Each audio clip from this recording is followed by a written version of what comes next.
नमस्कार, स्वागत है आप सभी का फ्रंटलाइन 24 में। मैं हूं आपके साथ साहिबा सिंह। खबर की करेंगे शुरुआत। केंद्र सरकार के जरिए पूरे देश में जातिगत जनगणना कराने के फैसले के बाद बिहार की राजनीति अपने पूरे सबाब पर है।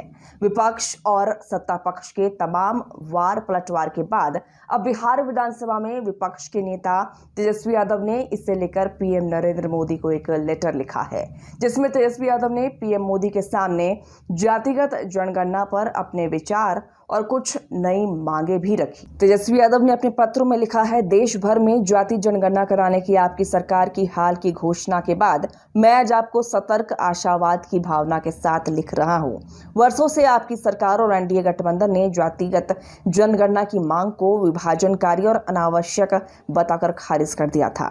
जब बिहार ने अपने संसाधनों से जाति सर्वेक्षण कराने की पहल की तो केंद्र सरकार और उसके शीर्ष कानून अधिकारी ने हर कदम पर बाधाएं खड़ी की।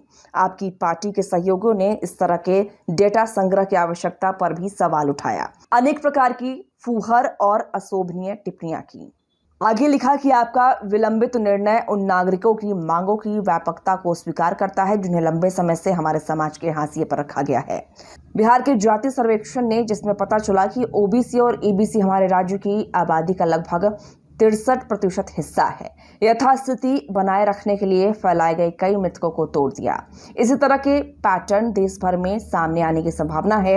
मुझे यकीन है कि यह खुलासा कि वंचित समुदाय हमारी आबादी का अधिकांश हिस्सा होने के बावजूद हर जीवन क्षेत्र में कम प्रतिनिधित्व रखते हैं, एक लोकतांत्रिक जागरण पैदा करेगा।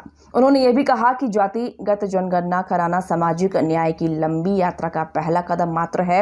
जनगणना के आंकड़ों से सामाजिक सुरक्षा और आरक्षण के दायरे को आबादी के अनुरूप बढ़ाने का ध्येय भी इस प्रक्रिया का अभिन्न हिस्सा होना चाहिए।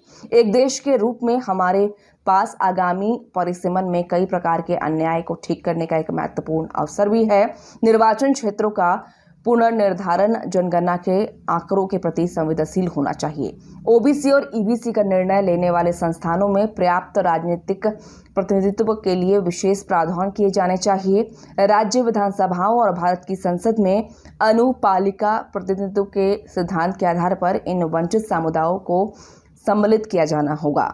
हमारा संविधान अपने निर्देशक सिद्धांतों के माध्यम से राज्य को आर्थिक असमानताओं को कम करने और संसाधनों के न्याय संगत वितरण को सुनिश्चित करने का आदेश देता है।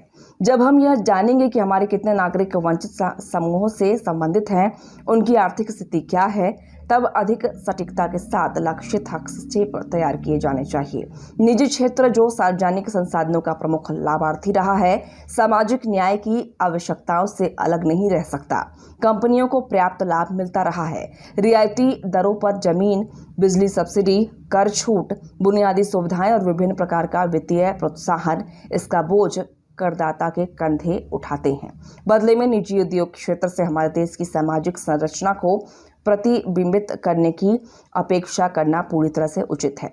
जाति जनगणना के संदर्भ में निजी क्षेत्र में समावेशिता और विविधता के बारे में खुली बातचीत होनी चाहिए। प्रधानमंत्री जी, आपकी सरकार अब एक ऐतिहासिक चौराहे पर खड़ी है। जाति जनगणना कराने का निर्णय हमारे देश की समानता की यात्रा में एक परिवर्तनकारी क्षण हो सकता है। हमारे पुरखों ने कई दशकों से इन आंकड़ों के संग्रह के लिए संघर्ष किया है। अंततः इस निर्णय को अमली जामा पहनाने में विलंब नहीं होना चाहिए।